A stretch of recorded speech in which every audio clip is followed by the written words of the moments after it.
Hi, it's me, Kay Cook. So today it's my very great pleasure to have a lovely conversation with a very old friend who is a wonderful artist. Artist. Old being the operative word, okay, yeah. Well, yeah, they're similarly old. Yeah, old on the inside, gorgeous and young on the outside. You were young and gorgeous once. So this is the great and wonderful Mr. Alexander Millar. So welcome. Hi, Kay, good to see you again. It's good to see you. So we've been shooting the breeze, so to speak, these kind of conversations for, oh my goodness, 20 years, I guess, or thereabouts. Mm-hmm, yeah. And it's always been an absolute pleasure and delight because we just kind of find interesting things to talk about, don't we? We always have. Yeah. I fondly remember coming to the art cafe probably every day, throwing my woes at your feet, trying to get some advice on life and the universe and everything at the time. It was good fun, great fun.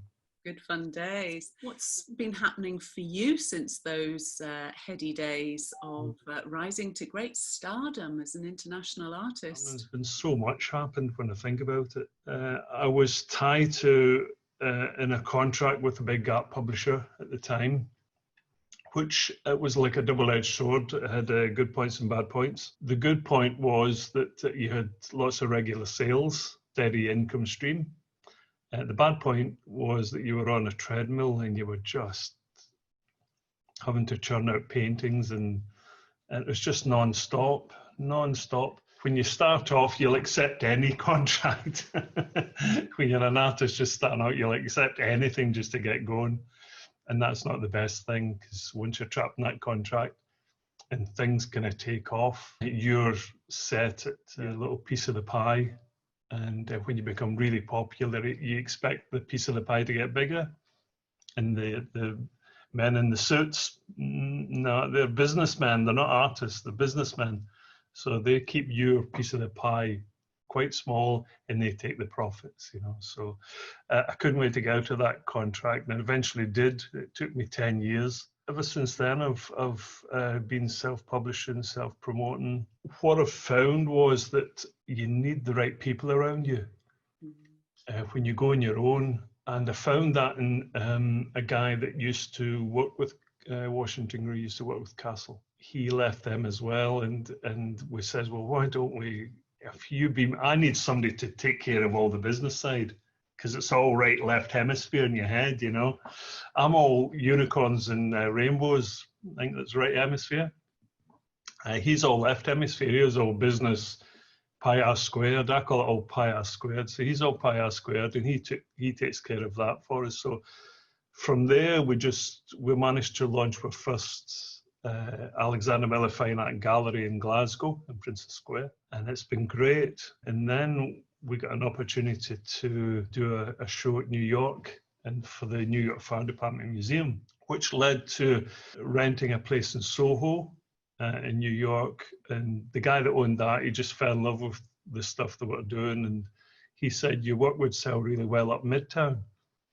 And he says, I've got a space up Midtown, just near the Flatiron Building.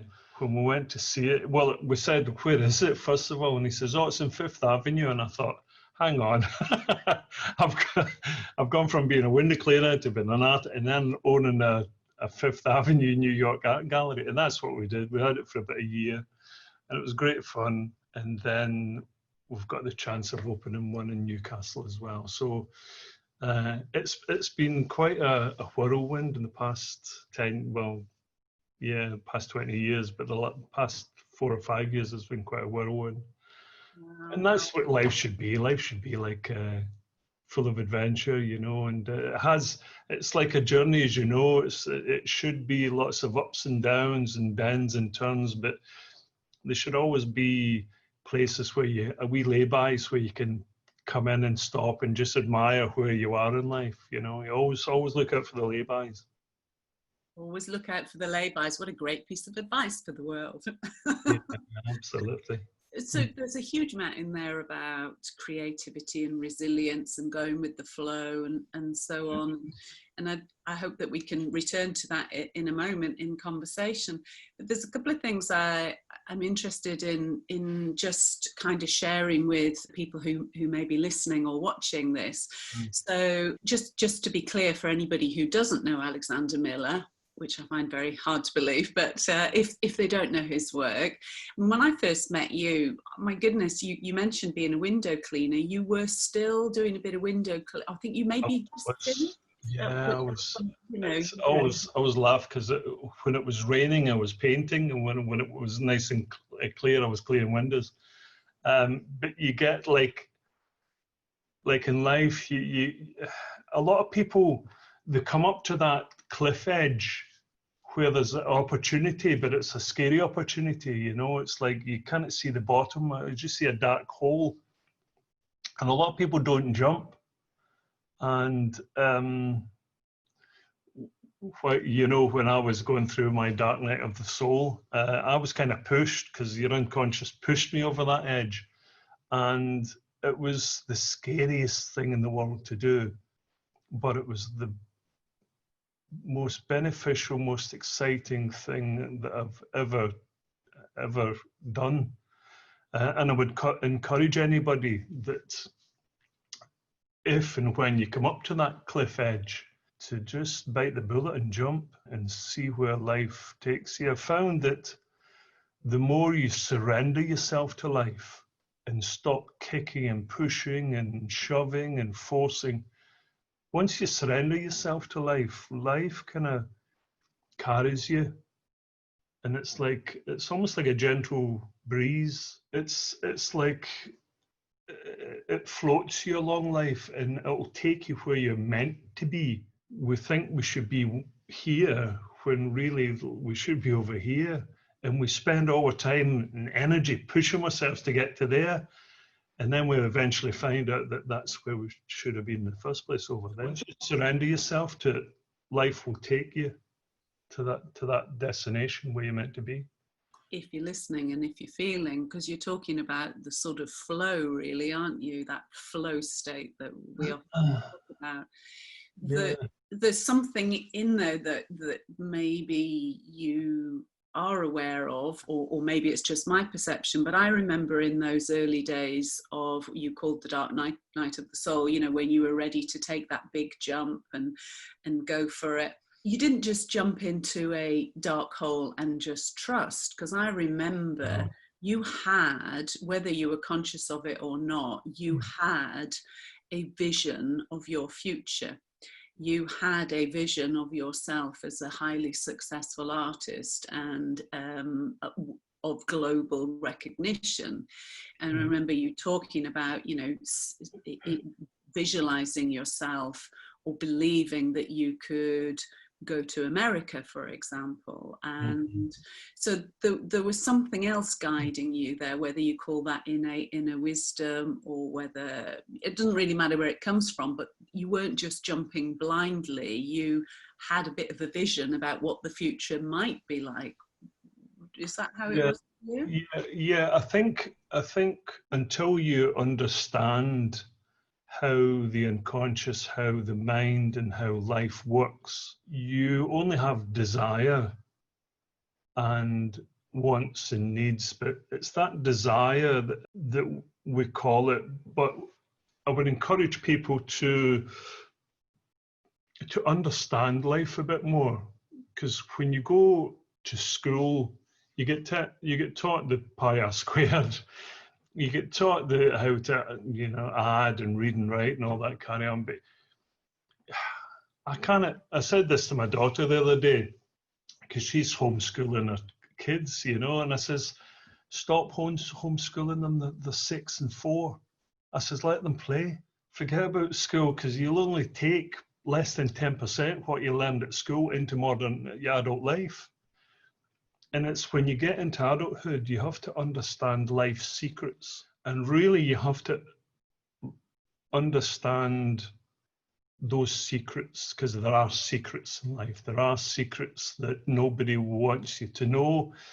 And the school, the education system don't teach you these things, and I wish they would. I wish they'd have a curriculum or something in their schooling where it's like life lessons. So I had the desire to be a world famous artist.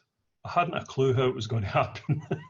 But as we know, if you visualize things, if you have a vision board, or if you keep imagining things, thoughts become things. They do. Nobody teaches you that, though, and nobody teaches you how to do it. So when I was in that dark night of the soul, I had that desire to be that artist and making a living at art, and I kept that at the forefront of my imagination. Probably could have got there quicker if I had done the lessons, put into practice what I know now. But I think you have to visualize, you have to keep that at the forefront, and that makes that jumping off the cliff a little easier. Even though you can't see what's at the bottom of that, knowing there is a safety net, it's that knowledge that if I do visualize, if I do imagine it's already happened, it will happen. It will happen, but you have to go up to the cliff and actually jump in. You have to force yourself over the cliff and jump.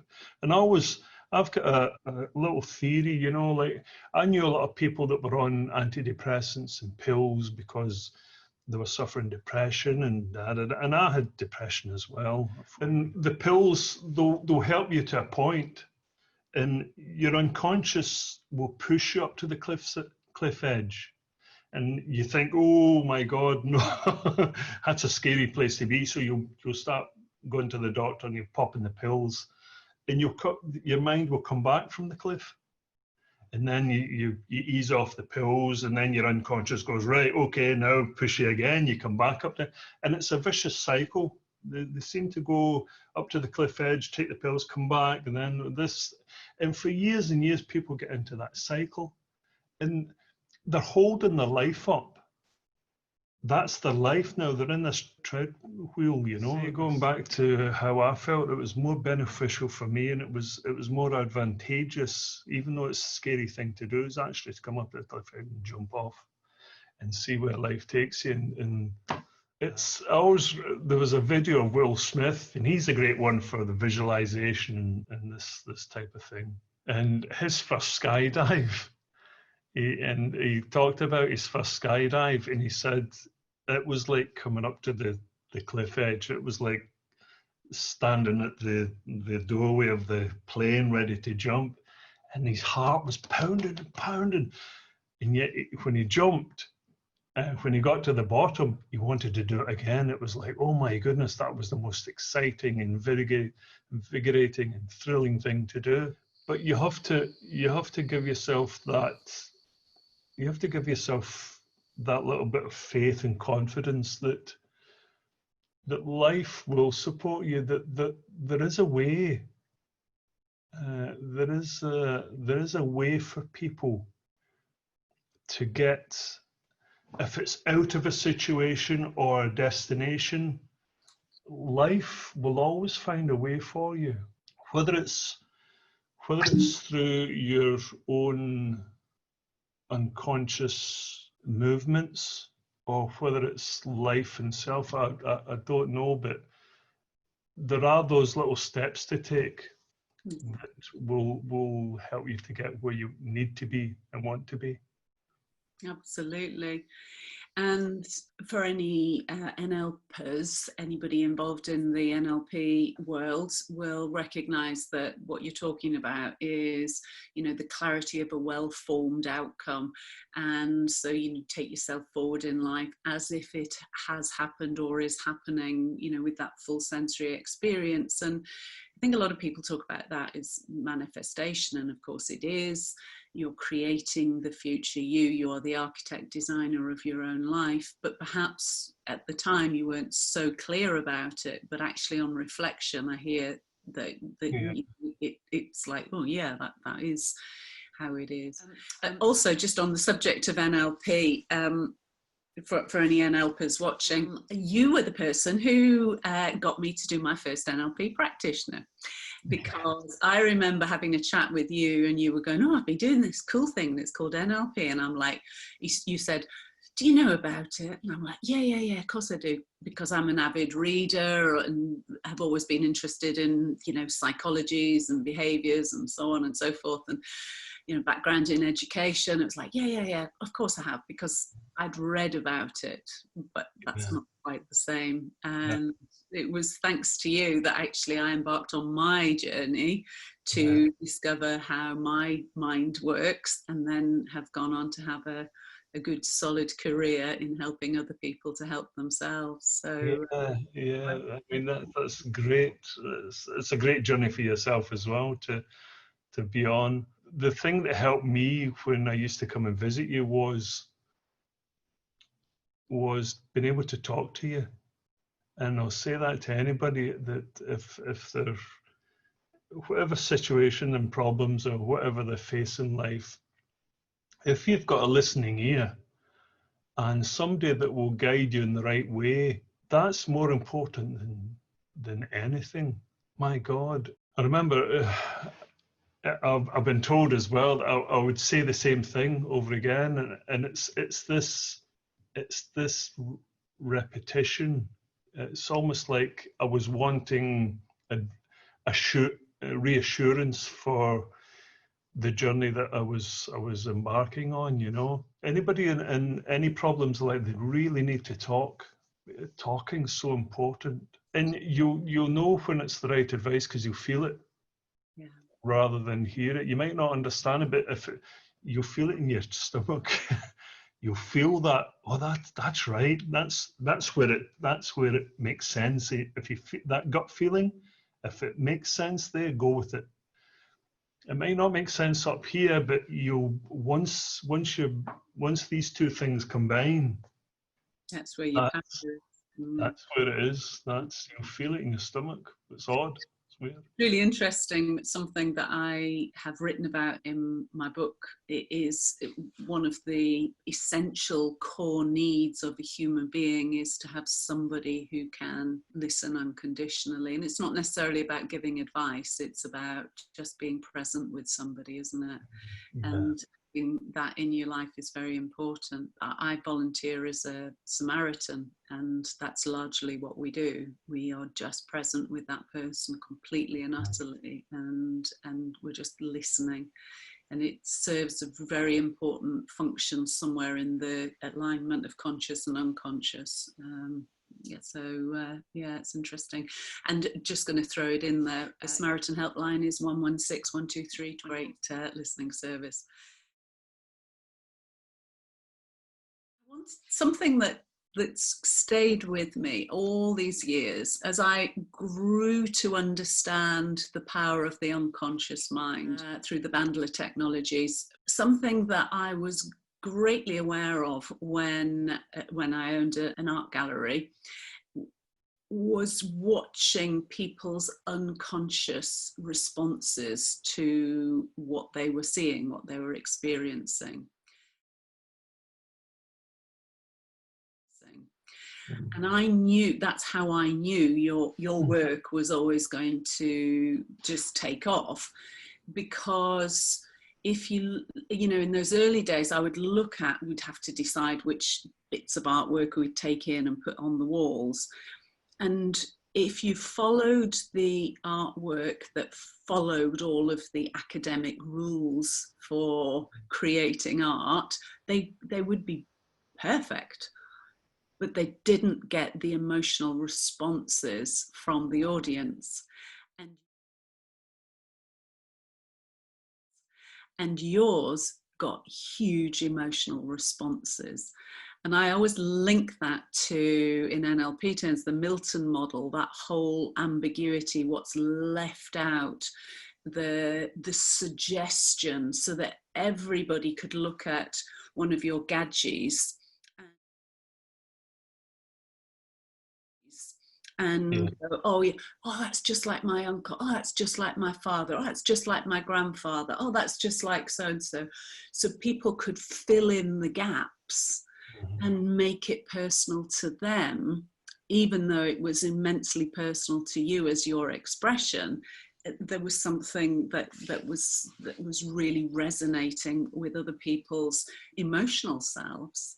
Yeah, it's odd because I mean, if whoever's listening, if they get a chance to look at my work, it's almost, as you say, it's what's left out, it's what's not there.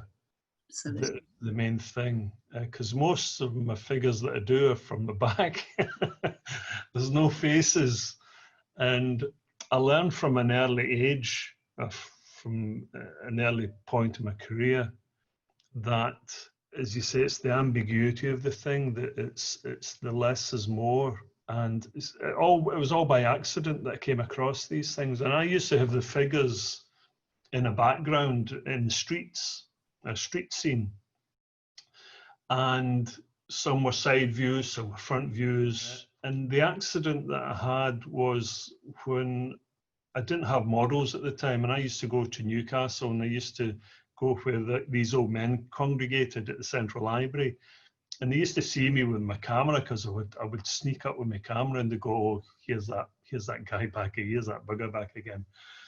They'd run off, and I would chase them with my camera, and all my reference work was guys walking away, which tied in with what was going on with my father. My father was dying at the time, so in a sense, it made sense unconsciously that my father was going away from me. So all my work eventually became these old men walking away. And one day I was doing a painting, and I had a big pile of white paint left in my mixing palette.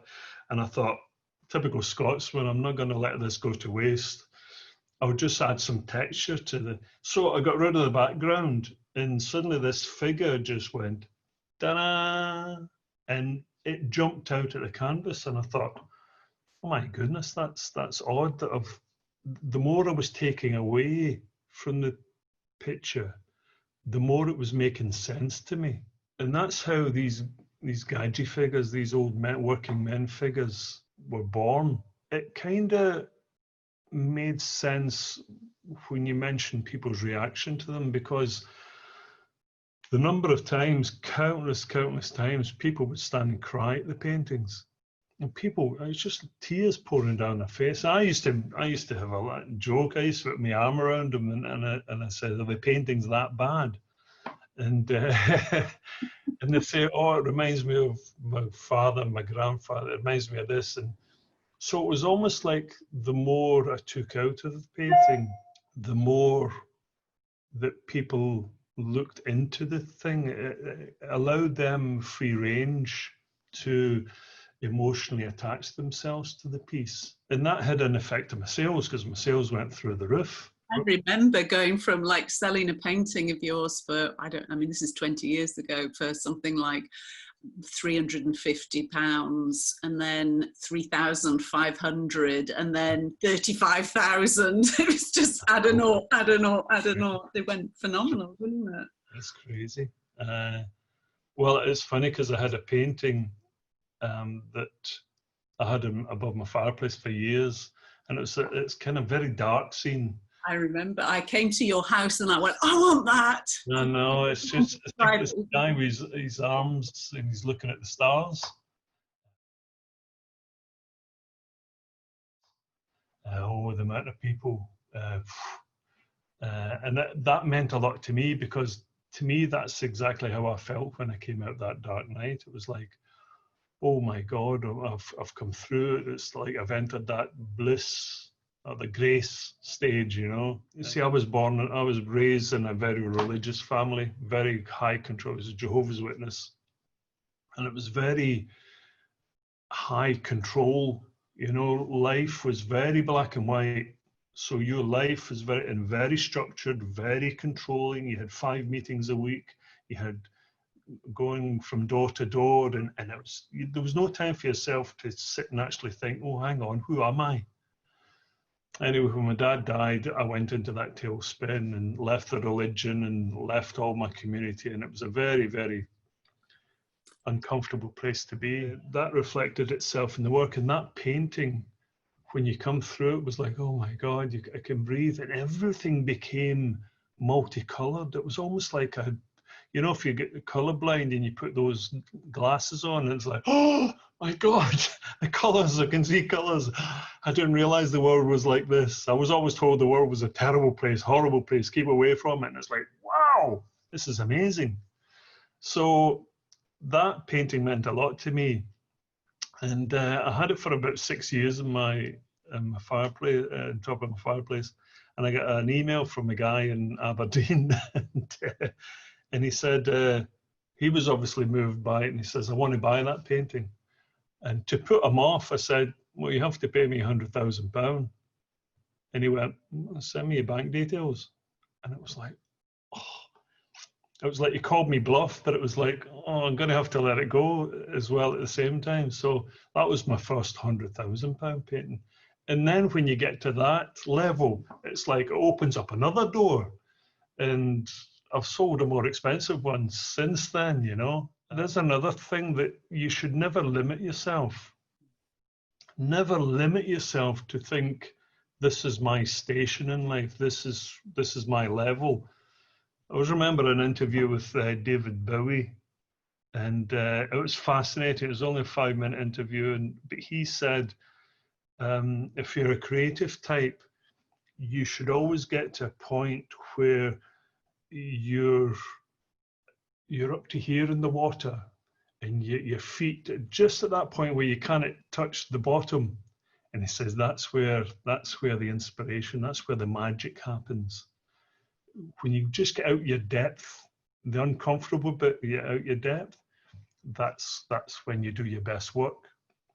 And that's very true, that if you get to push the barriers, push the envelope, don't draw a line in the sand, just rub it out and just go as far as you can go, and just see where life takes you. Don't put any limits, and watch for doors to open. Look for doors of opportunity, because as soon as one door opens, there's a whole range, just boom, boom, boom. And I found that out way back. I found letting go very, very powerful, because when you're young and you go through those education years and you get taught, if it doesn't move, push. If it still doesn't move, push harder. Put all your effort in. You're not. I'll come back to my father. Your teacher said you must learn more. You must push harder, try harder, and it's like, especially for a right hemisphere creative type, it's the worst thing to do. For creative types, they have to look out the window and just stare out the window all the time. Creative types will get the inspiration out there rather than sitting in front of a book. But the education system doesn't recognize that. Yeah. So to life's a bit like that, where I found that letting go of stuff, just don't try and push it. Let life come to you. Let the opportunity come to you, because the more effort you're putting in, it's like a relationship. The more you go, oh, don't leave me, cannot live without you, I love you, no, I cannot, I need you. That person will go, oh, go away. But the minute you go, I love you, you can be in my life, you go your way, whatever, I'm not going to stop you, I just want to love you, and you're there. I'm not going to hold you. That person will be with you forever. Life's like that. Don't try and force life too much. Just let go, and those doors will open for you. Life will make sure that the doors will open. It's an odd thing. It's a very, very strange thing. It's almost like the reverse of what we've been taught to do. No, I think we've, certainly in the second half of the last century, everything's become crazily left hemisphere led, and I think there's a movement now, isn't there, where we're beginning to appreciate brains like ours at last, Yeah. which, you know, are seeing opportunities and working with something and creating new things. And it's a question I often ask my clients if I'm doing some sort of timeline work with them, is, you know, have them go right back to the moment that they arrived on planet Earth, metaphorically, of course. What is the potential that any of us are born with when we arrive on planet Earth? You know, what is that stardust that's within us? And, you know, what if that just absolutely ignited all the way through our time on the planet? Just what would be possible? And then scoot them along to the other end of the timeline and go, okay, so you've lived your most optimized, wonderful, everything possible life. What did that look like? Yeah. Because we don't ask those questions generally. I think increasingly more people do. You know, those are great questions to set the brain up to possibility. And I think there has to be a few other sort of mechanical steps in there, because if somebody just sits in dreamland without the propulsion, the tenacity, the skills to move forward, they don't get very far, which of course a lot of artists get stuck and trapped in that state of inertia because they're overwhelmed by all these beautiful possibilities, but can't get themselves moving forward. Going back to my dad, he was very Victorian in his outlook, and children should be seen and not heard. And he had a lot of baggage. He was illegitimate in the 30s and 40s. It was a very different attitude towards legitimate kids. So he had a lot of baggage, and you know, when you're carrying baggage, carrying muck, you'll look for somebody to dump it on, you know. And I became the dumping ground, you know. And I always remember the school reports. I could have been A grade through it. I wasn't. I wasn't very academic at school, but I could have had an A grade report card, and I could have shown my dad. He would have looked at it and he went, "You should have been an A star." It could have done better. He was always like, "You could have done better," and it was so demoralizing. I always joked on with him. I used to say to him, like, my epitaph, I'm going to have on my gravestone, "Here lies Alexander Millar, could have lived longer." You know? And it's that thing that my dad instilled in me, because I didn't go on with him when I was older, especially my teens. I couldn't stand him, but I kind of got to know the man. I was friends with him before he died, but it's always remained with us that I could have done better. So every painting that I did, it was like that little unconscious. I could hear my dad, "You could have done better." It's like, so every painting was like, I'm going to show you that I'm good, I'm better. So that was kind of, I could have, through NLP, I could have got rid of it. I could have shelved it and made it disappear. But I used it as a propulsion. I still use it today. And it's that little double-edged sword that it's kind of, but it drives me to excel. But as you say, you should never put limits on where that timeline should end. It should go on to be the best, to be the greatest. I mean, you listen to Muhammad Ali.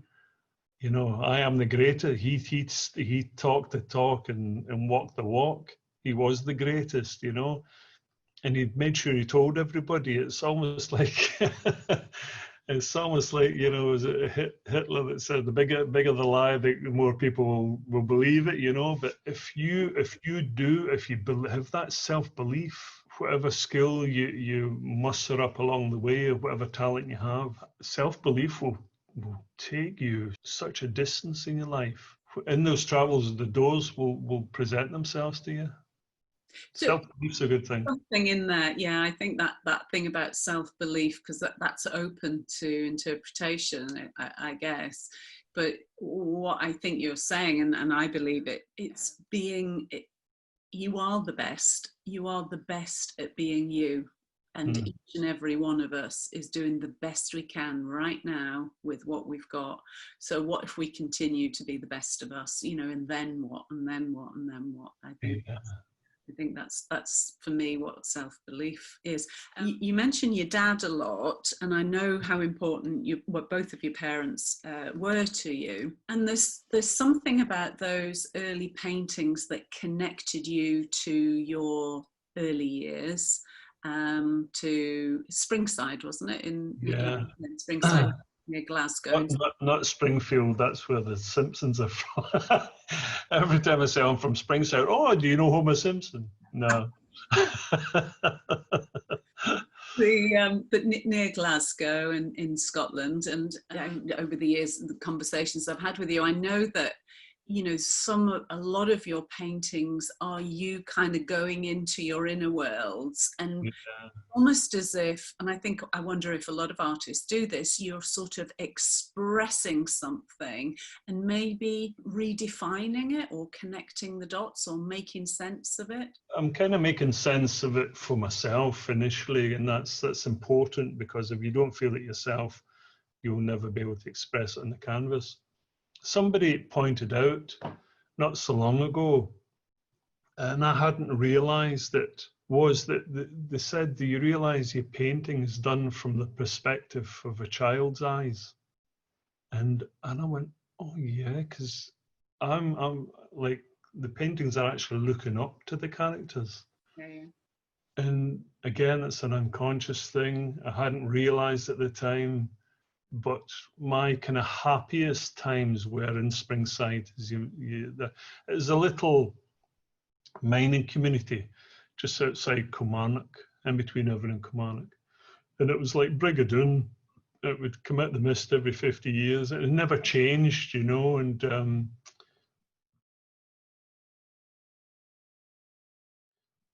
if you've ever watched The Quiet Man with John Wayne and Maureen O'Hara, that's my childhood.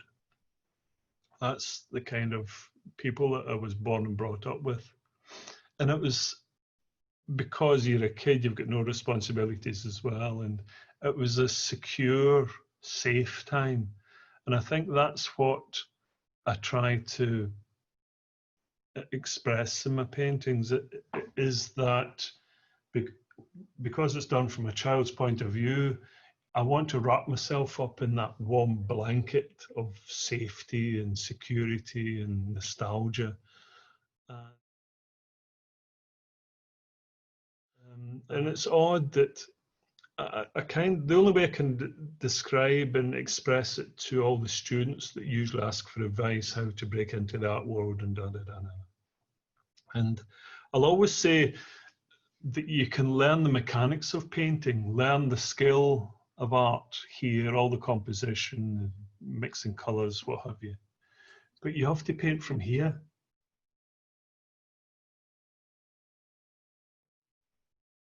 This is where the vibration comes from. Everything's vibration, everything's energy and vibration.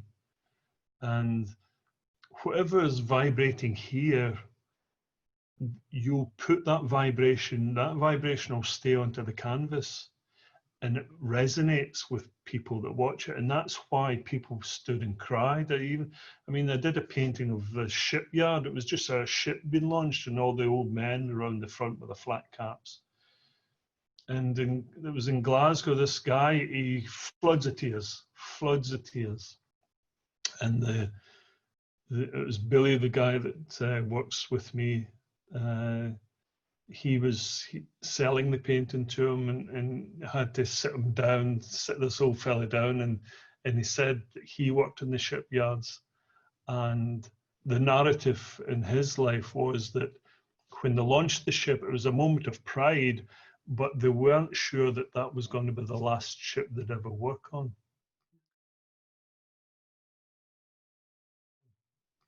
So, and he says he saw himself and all these friends that are no longer alive in that painting. So there was a resonance that hit him that made the emotional connection. So that's what I have to say to anybody that wants to take up art is paint from here. You have to paint something that moves you, because whatever that resonance that you've got in yourself will resonate on the canvas. And that's, I think, is the little key that unlocks the difference between something that's, I hate to use ordinary art, ordinary paintings, to something extraordinary.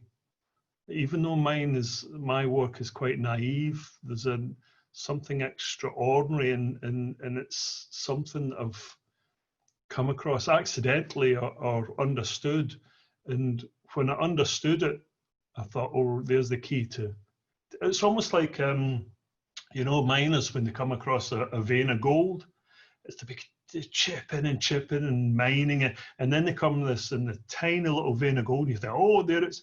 And they'll go through and see how long that vein will take you. Everything in life's a bit like, especially in your creative side, whether it's music or art or whatever, it's that little vein. You just don't know how long it could go on forever, it could go on your whole life. But just exploit it's the wrong word, but use it, and it's a little opportunity for you to explore. Something that is very important in what you're saying is when you operate, you call it your heart space, when you operate in that vibration or your emotional space, then you have to have dropped down out of your head space. Yeah, definitely. In order to drop down out of the crazy soap opera thinking mind, internal dialogue, oh, that's not very good, blah, blah, blah. And you come down to that expression that comes out through the limbic system of our brain and the heart space, the emotional space. When you're operating from there, it's the flow is there, isn't it? The freedom is there. My question is, do you sometimes have to do something to prepare yourself from, to bring yourself down out of your thinking mind? When I draw, when I sketch, I try and sketch every day. When this corona thing hadn't been, I used to go to a cafe in Newcastle called Arlo's, and it was a very, very busy cafe. It's really busy and lots of people and lots of buzz. And oddly enough, that was my modus operandi to take me from that mental state into, it's a trance-like state.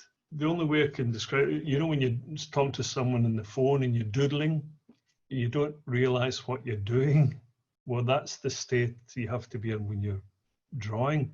And I found that when there's all this buzz and activity and people saying, oh, hello, and I found that more beneficial for me to work in, oddly, because it took me out of that concentrating too much on what I was doing to, oh, what's going on around me, and coming back and then, oh, aye. That was the initial state to take me to do painting. If I'm finding it hard to go right into a painting, I'll go for a coffee and a buzz around me. And when you're out of that, like being too self-conscious, you want to, I found it easier to get out. You could sit in a cafe and try and sketch, and somebody's going to be looking at you, seeing what you're doing, and then you think, oh, somebody's looking. Oh, a bit of big. I found it was almost like a reversal for me. I found it easier that maybe I'm a born performer. Maybe that's what it is. Maybe I was born to be on the stage or something, And I found it easier to take myself out of myself and just let it flow. That's where the flow is. And then that helped me to go back into the studio to paint. Because painting, the magic happens when you're not thinking. The magic happens when you're in that trance, that flow state. But that's my way of working is to go for a coffee, start sketching, and the sketching takes me into the painting. Nice. Nice little sketch, draw. That's the way to do it. And switch this off. Switch off, yeah. Stop thinking, just do. It's almost like a Nike advert. Just do it. You know, and just stop thinking about it. And I often think when I have clients who, you know, who get creative blocks, you just go, oh, I wonder how you do that. And then you unpick their strategy, and the blocks are created by a thought. Yeah. Music follows up, and it becomes literally a roadblock. And yeah, music. Well, I tend to find if I have an artistic block, is to stop doing it, is to stop painting and then go for a walk. Go for a walk and do something entirely different, and then come back. I always paint to music. I always have music, and it's not pop music. It's not thrash metal.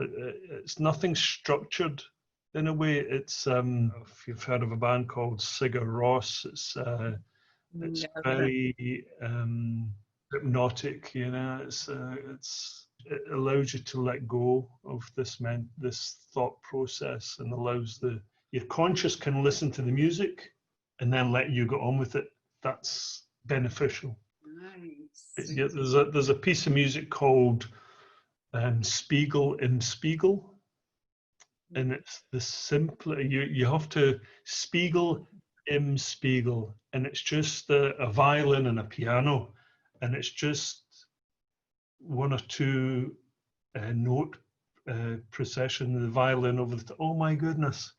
And you think a child had composed it. It's lovely, but it's those steps that takes you into a trance state. It's lovely. Spiegel im Spiegel, there's the one. Very good advice for everyone, really. You know, I spend a lot of my life trying to persuade people to change their brain waves, however, and change their brain chemistry so that they get that clarity and access to the whole brain and whole self. So good tips. Thank you. I wanted to also ask you about, well, actually my thought was earlier on in our conversation, we were talking about being able to express something through artwork.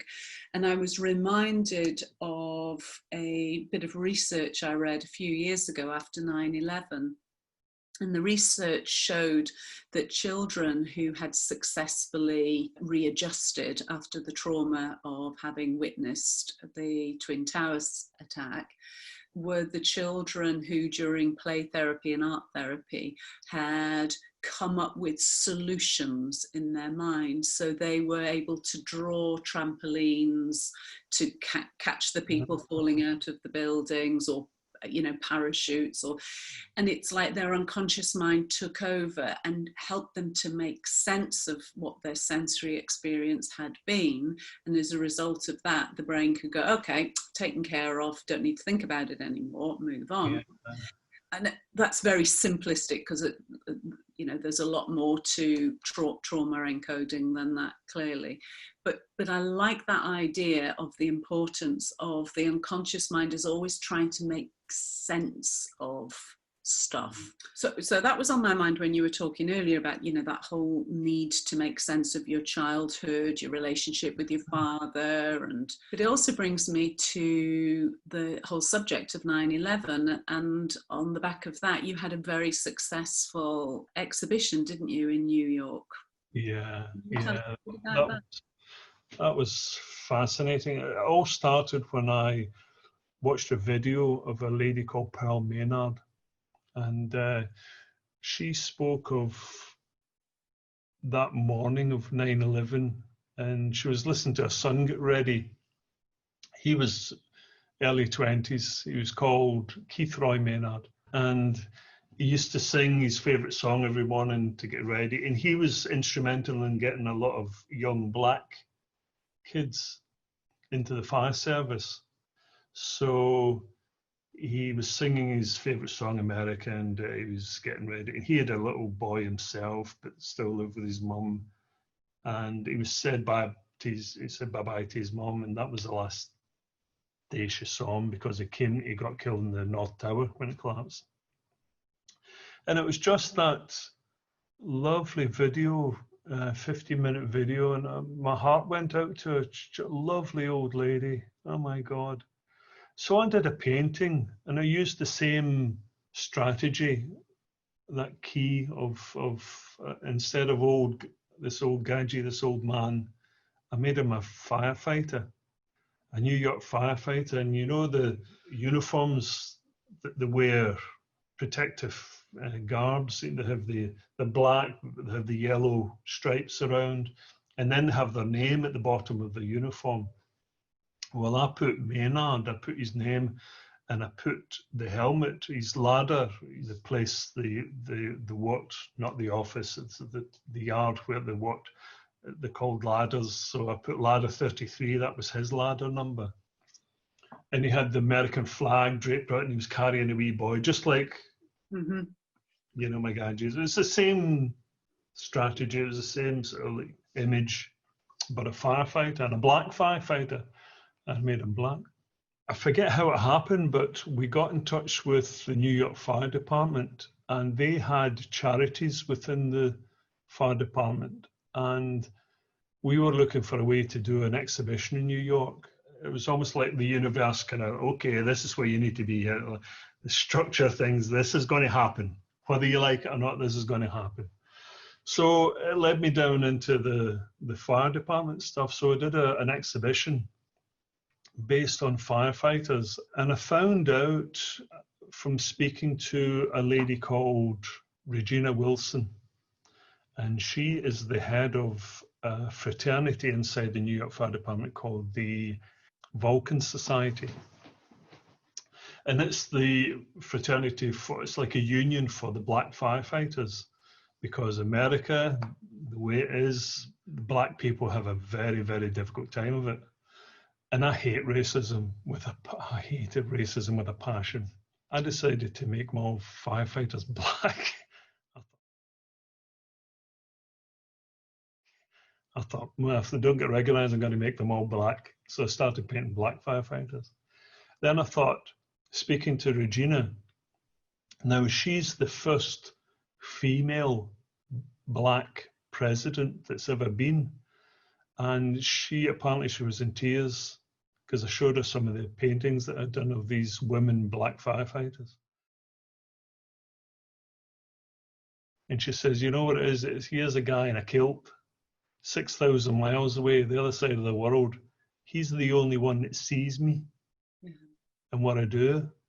And that touched me. That touched me a lot.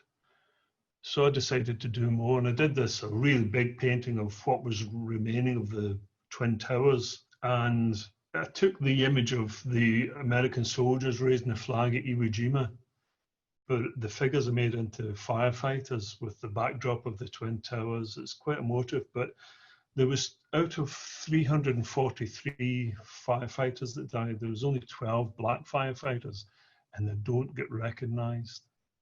They do not get a mention.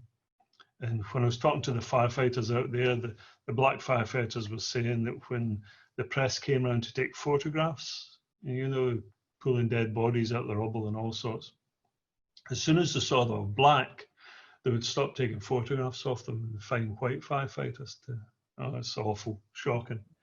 Anyway, the names that are put in the four figures raising the flag, I made them part of the 12 firefighters, black firefighters that died. And Keith Roy Maynard's name was in there, put his name in there. When we came to have the show at the New York Fire Department Museum, there was loads of people there for the open night, and I was talking and blathering away. And suddenly the crowd parted, and there was this old black lady standing crying at this painting of Keith Roy Maynard, and it was Pearl. It was such an emotional time, an emotional moment. It was like seeing my mum again, and I just went up and I put my arm around her, and we stood, and I gave her the biggest hug, and we're both of us crying, you know. And all the work I had put into that exhibition, it made it all worthwhile just to see her.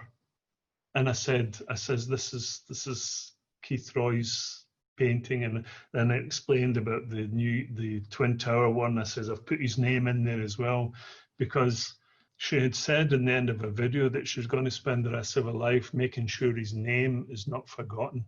And that must have stuck with us. And I said, well, if I can have a small part and play a small part in that, it's made my work all worthwhile. But it was a fascinating, I still keep in touch with a lot of them, and it was a fascinating, wonderful moment in my career. It was great. Wow. Yeah. And it's that we never really know how for any of us, I suppose, how we touch other people's lives, but when your work is so prolific and touching so many lives in ways that you may never know about, but when you do get some feedback like that, it must spur you on. Yeah. Sure. Oh, it does. It's every person that says, oh, that's my grandfather, that's my dad, my mum, whatever, but when they stand and cry at the paintings, it assures me that whatever I'm doing in the work is right. I always joke with the students, because I'll say, paint from here, and I always joke, it says, it's right next to the wallet. But it's the emotion that you have to you have to feel it yourself, and if you don't feel it yourself, you won't be able to put it onto the canvas. You have to feel it. Fantastic advice, absolutely perfect. You have a great sense of humour, and I think humour is really important through all of this. And if I may say, having watched you rise to some real dizzy heights and hang out with all sorts of really cool celebrities, and none of it's gone to your head, you're still very, humble and fun and straightforward. And how do you do that? I remember Denise Robertson, she used to be the agony aunt in the This Morning programme. She's a lovely old lady. She's gone now. And she bought a few paintings off us over the years. And as you say, when I ended up in Hollywood, for goodness sake, and that was another story. But when you're meeting all these like famous people and stuff, I can see how it could go to somebody's head and kind of change them as people. And Denise said, she says, make sure you keep both feet on the ground. And I joked on with her, I says, if I can keep one foot in the ground, I'll keep one foot in the ground and let the other foot roam free, But I think my days in Springside, it's those formative years, those first 7 years of your life, There's an old man called Phil Todd, and he was a great Rabbie Burns aficionado. He could recite every poem of Rabbie Burns. And they used to call me, they used to call me Sandy back in it. There's another thing, changing your name, your identity in your name. I've really tried hard not to. That's how I know you as Sandy. So every time I'm about to say I'll not say it, because I can't get my head around. Don't call him Sandy. And I remember like one time, because I always love going back to the village, because my auntie still lives there. She's the only one left. I love wandering around the place, because every corner has got a memory to me. Every stone has got a memory.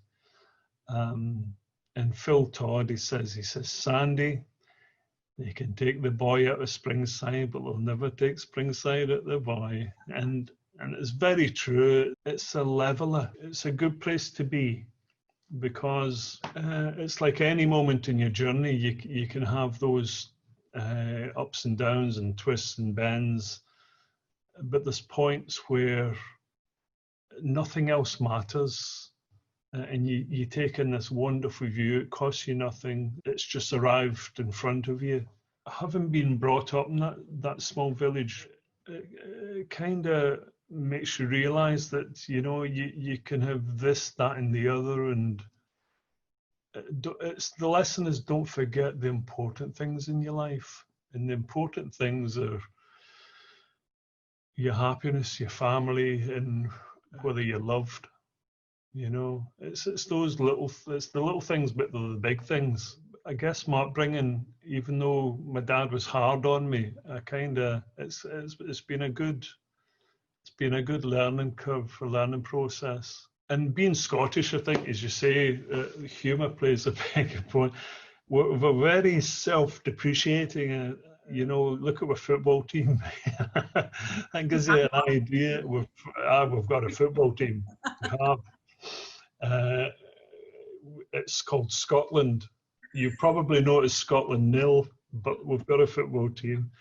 And there's a great video. I think Scotland were playing Poland, and the Tartan Army, we got beat 2-0, and the Tartan Army was coming out the stadium, and they were going, we're having a great time. You know, they were playing their bagpipes, and all the opposing fans were hugging them and thumbs up and shaking hands and kissing them, but we had beat 2-0, and they were just astounded that we were having a party, and it was win, lose or draw.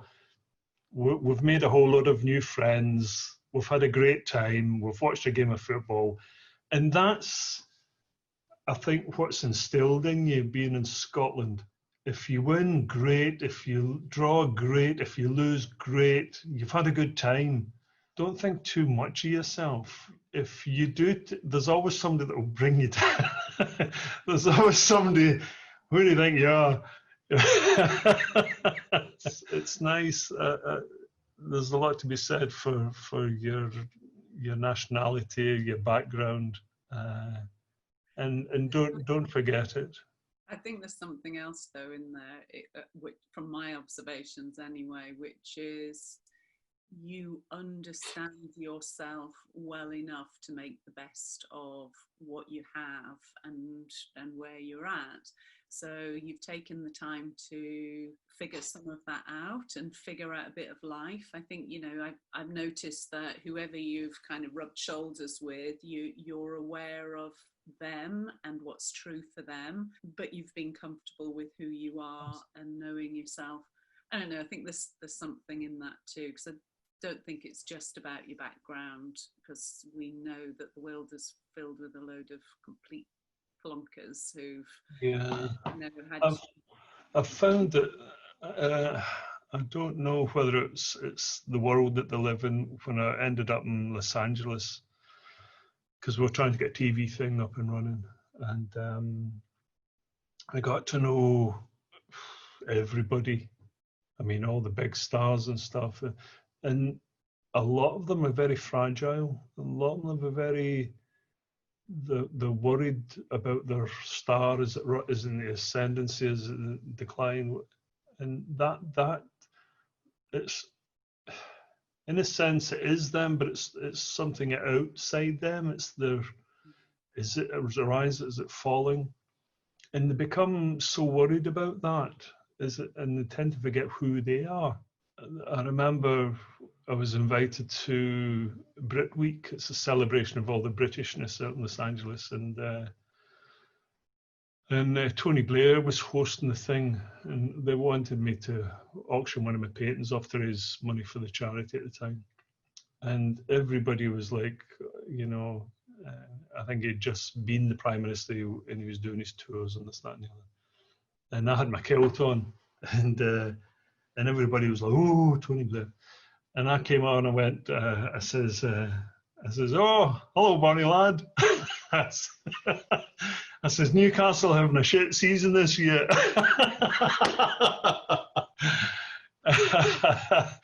And he burst out laughing. But that was like coming back to who you are, identified you as the person, you know. And I found out when I was talking to, you know, had a big long chat with Kiefer Sutherland, you know, and we got on talking about his music, and that was him. He's the star of this 24 and but he was more interested in his music, and because he identified himself with that, and it's when you get rid of all the stardom and just, you know, have a nice chat. And I'm going to name drop here, but I had a nice chat with Robert Plant because he lived up the road, and went out for dinner with him. And it was odd because you know, he's done everything in his career. And I said to him, I says, Robert, what do you really want to do now? You've done everything. And he went, I've really wanted to try and have a go at building a stone wall. You know, the dry stone walls, that's what he wanted to do. And I was like, of all the things you want to do, you want to learn how to be a dry stone waller. Who would have thought? Mm. Yeah, there's something in what you're saying. It kind of brings back to the point where you talk about, you know, you paint from here, from your heart, from your feelings, your emotion. And it sounds like so long as you stay connected to that place, then you can remain authentic in the world. And I think when people disconnect from that place, and they, instead of trusting their feelings, they trust what the outside world is saying about them, then I think that can cause a lot of trouble, can't it? Yeah, it's the environment. It plays either a beneficial or detrimental effect on your life, you know. And that the whole structure of Los Angeles, it's all based on the film industry. But that's why, I mean, the likes of Daniel Day-Lewis, he'll do his film, he'll come and shoot it in Los Angeles and but he'll go straight back to Ireland. And he keeps himself grounded. That's where he's grounded in, is in Ireland, rather than stay within Hollywood. You know, it's an odd place. I was there for a dozen times or more, you know. And it was nice going and seeing everything and meeting everybody, but it was always nicer coming home. There's no place like home. Exactly. Oh, there's so many cool things that you've sort of alluded to and spoken about there. I'm hearing in my own internal dialogue a phrase I learned many moons ago when I was a youngster, which is you meet the same people on the way up as you do on the way down. And that always stuck with me even before I fully understood what that meant. But I think somewhere in there, if you meet people who you resonate with, whether you buy into any sort of hierarchical structure of movement up or down or whatever, when you just connect, then it's easy, isn't it? And it's authentic. You know, we all can move up and down that social ladder, so to speak. And I've certainly met a few people who, along the way, who've moved effortlessly up and down. But you, sir, you've just risen. I don't know whether it's a safety mechanism or what, but take life with a wee bit of pinch of salt, because salt will flavour the thing and it'll preserve it. That's how I view that expression, pinch of salt. But because we always say, oh, you know, pinch of salt, minimize it, but enjoy the moment. Enjoy, because as you say, going back to how we described it in the very beginning, it's just part of the road that you're on. It's your ups and downs and twists and turns. And whenever you stop, something exciting happens in your life. Because happiness is very fleeting. Just take a moment to enjoy it. Just add that pinch of salt, because it'll preserve it and flavour it, and it'll make it more, enhance everything about it, you know. But in the same time, it'll keep you kind of grounded. And then just go on to the next one, because the next one could be even better. You just never know. Absolutely. And that reminds me of the wisdom of one of my teachers, Dr. Richard Bandler, who talks about the only thing we'll ever remember when we get to the pearly gates are the moments, and we felt in those moments. So it sounds like it's a very similar echoing from yourself. Yeah. Well, I just realised we've been chatting for a very long time, which is awesome and wonderful as always, and very easy. Thank you so much. How can people find you? It's the website is www.alexandermillar, and it's Miller with A, Millar, Scottish way, alexandermillar.com, and you'll be able to see all the work on there. All the work, yeah. And I highly recommend it. I'll put it in the edits at the end. But more work to come. I look forward to seeing how things evolve, and I look forward to catching up with you again. It's been an absolute delight, of course, no surprise. And thank you so much for sharing your wisdoms. I hope that we've given some strategies for resilience and creativity. There's a huge amount in there to unpack for those who are listening carefully. It's my pleasure. It's been great to see you again, Kay. Thank you. Take care. Bye-bye.